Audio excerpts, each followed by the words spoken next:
In this video, I'm going to show you everything you need to know on how to make a short golf swing work. So how to hit, consistent golf shots with a short swing and how to still maintain your power or even gain power with a short swing. So I'm Jonathan Chown with JChownGolf. Let's get right into this and how we can make a short golf swing work.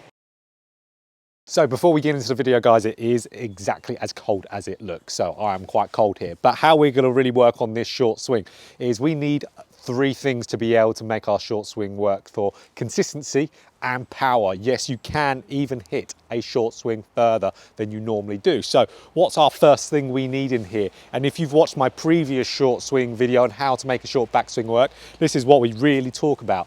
And this is shaft angle at the top of the backswing. This is so vital. I see so many players with a short golf swing. They'll get up to the top of their backswing and they'll have an across the line shaft at the top of the backswing. That will just not work with a short backswing. Why that won't work? Because for us to have an optimal downswing, we need to be able to shallow the golf club in the downswing.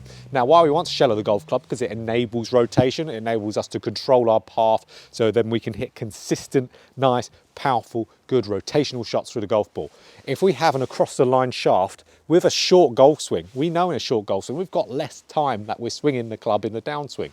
So if I only have a short amount of time to be able to shallow the golf club, if I'm across the line, I've got to do so much work in that short space of time. So it's really not ideal to have that in there. So I'm going to be naturally, if I've gone across the line shaft with a short swing, I'm going to naturally steepen it, and then I'm going to ruin my chances to make a short golf swing work. This is where a lot of you guys out there who have tried to shorten your golf swing and hit the ball worse, this is why. So if we get into how we're going to be able to do that first, we need a laid off shaft at the top of the backswing. So we can see here, if we go across the line, we go down the line with our shaft angle, and we go laid off. We need laid off. Now, why we need that with a short golf swing, because you can see it's almost already shallow behind us, isn't it? The center of mass of the golf club is already slightly behind me. So I have to do pretty much no work in my short golf swing to do that. If we picture a John Rahm swing, who we're going to get into a lot later, he has quite a laid off shaft. He doesn't have to do much to shallow it. If we're having to do so much work to shallow it, it's not going to work. So most common reason I see for golfers with their short swing who have an across the line shaft is all about your right arm movement. We see golfers really kind of come away with their right arm, having a flying right elbow with a short swing. You can see as soon as I get my right elbow moving away from me, the shaft pitch ends up changing. As soon as I get it more attached to my side, now I'm a little bit more, laid off of my shaft angle here. So great drill I love here, and this is a drill I think every short golf swing player should do, and that's alignment stick underneath my trail arm here. So you can see here I have to keep this underneath my arm to have that good structure there. So if I am keeping my trail arm tucked to my side, this alignment stick is staying in my arms. If it flies away, it's going to fall. So I want to keep this underneath my arm. And the good thing about this drill as well is it's going to stop me to have too much excessive arm length. So if you're someone who does want to shorten the golf swing and you're watching this trying to shorten your swing at the same time, this will stop that arm length. So we just need to keep that there throughout the whole swing. So if we hit one here, if I'm not absolutely frozen solid, let's see how my body moves. This is going to get me in a nice laid off position to where it's going to be easier for me to shallow the golf club with a short swing. There we go, my body still moved slightly. So we need that trail arm to be more attached to our body with a short swing because we need that shaft to be laid off. But the second reason and the second thing we need here, guys, will also help us to have a laid off shaft at the top of the backswing. So we're going to get right into that one because it's a certain wrist angle we would preferably need for a short swing to really work at its best. So let's get into that one.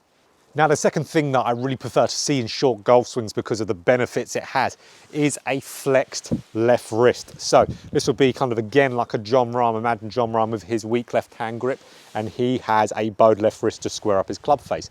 But it also benefits short golf swings because you can see, again, if I change around my wrist angles, we know we want a more laid off shaft. You can see if I bow my left wrist a little bit more, I really get quite a laid off shaft. Now, if I cup it, see how now the shaft can go across the line without me doing anything with my trail arm.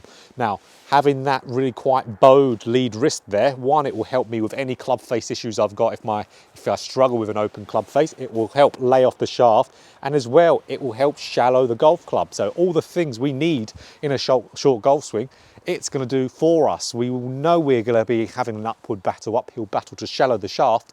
So if we're having a shallowing variable in there, which is flexing the lead wrist, that's going to help us even more, because it's really going to do a lot of the job for us with laying the shaft off, squaring up our club face, and then naturally being able to flex, you know, and really shallow that golf club in the downswing how we want to. So if we imagine someone like Jon Rahm, he would really be flexing that wrist at the top of his short swing, really going through. So if we pair this now with our drill, so this is if you're building this swing, you're mapping it out, you would have this underneath your arm, and now you'll just want to add in a little bit of flexion in there, so we're getting the 2 points together.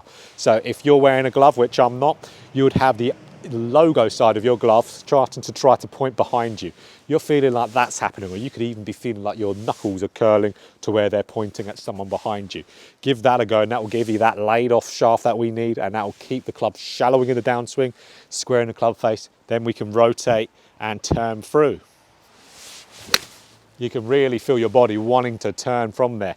With this in there as well, you're getting all the best of both worlds. But those would be the two elements to make ourselves hit consistently straight, nice golf shots, to where we can shallow the golf club easier and we can get that rotation we need in the golf swing to hit these good golf shots. But the next bit here is about the power bit.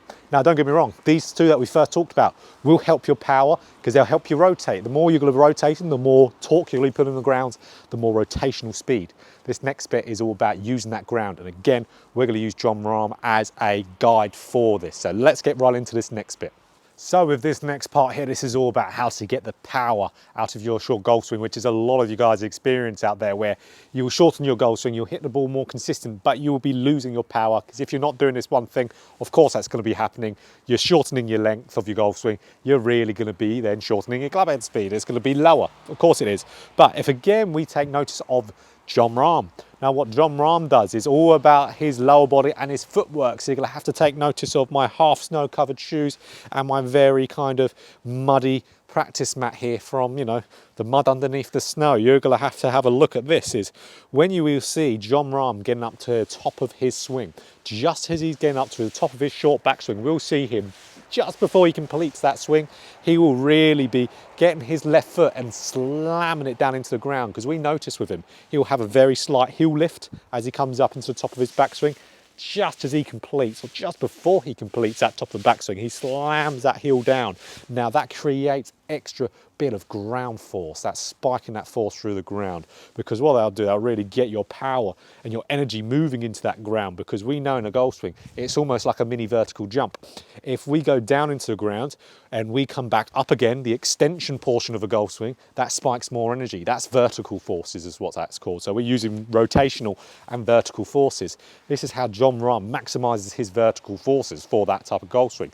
He is really getting into his downswing with his lower body before his backswing completes, slamming that lead heel down. So when he's coming down his downswing, then he can spike that force back up through the ground, that mini vertical jump, even though he's not coming off the ground. But it's that same concept, putting energy into the ground, going back up. So very simple, guys. Really, before you complete that backswing of your short swing, slam that heel down on the ground. As you can hear with the wetness of the puddle that's forming underneath my left foot, you can really hear, hopefully the microphone picks it up, of I'm trying to really slam that foot down just before I get up to the top of my backswing, and that's the feedback I need here. So short backswing, and I'm just before I finish my backswing, I'm going to slam that left heel down. That's going to give me more force through the ground. You can really feel there a lot more power, way more power. So we can say, if you wanted to do everything in one go, why not? So let's grab another ball. Alignment stick underneath the arm, so our trail arm there. Now, next thing, we want to be able to get that flex lead wrist. So essentially all we're doing, we're trying to get you to swing like Jon Rahm if you're going to make a short swing optimal. We're just doing his golf swing. So short swing, we're going to be making sure this right arm is staying tucked to our side, so we're getting a laid off shaft. We want to flex left wrist to make sure that our club face is square and we're shallowing that golf club. And we also want to get that left heel slamming down into ground before we complete our backswing. Let's give it a go with the drill, everything at the same time.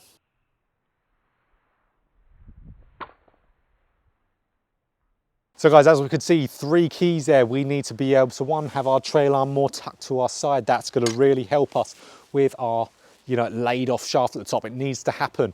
We can do that drill of the alignment stick under there, or we could have a head cover. Something like that would work quite fine. And then from there, we need our lead wrist to be in a little bit of flexion. So that will really help again with that laid off shaft, but that will again help with a slightly more squarer club face depending on your grip, and as well that will help you shallow the golf club, more rotation on the way down.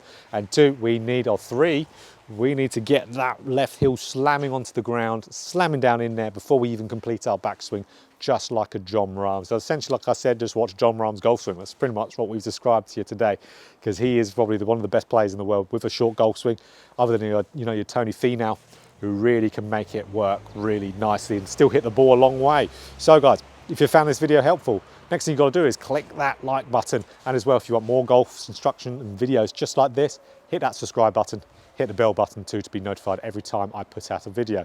So guys, get practicing this and you'll be swinging with a short golf swing in better. And now I'm going to get inside to the warmth because it's freezing out here.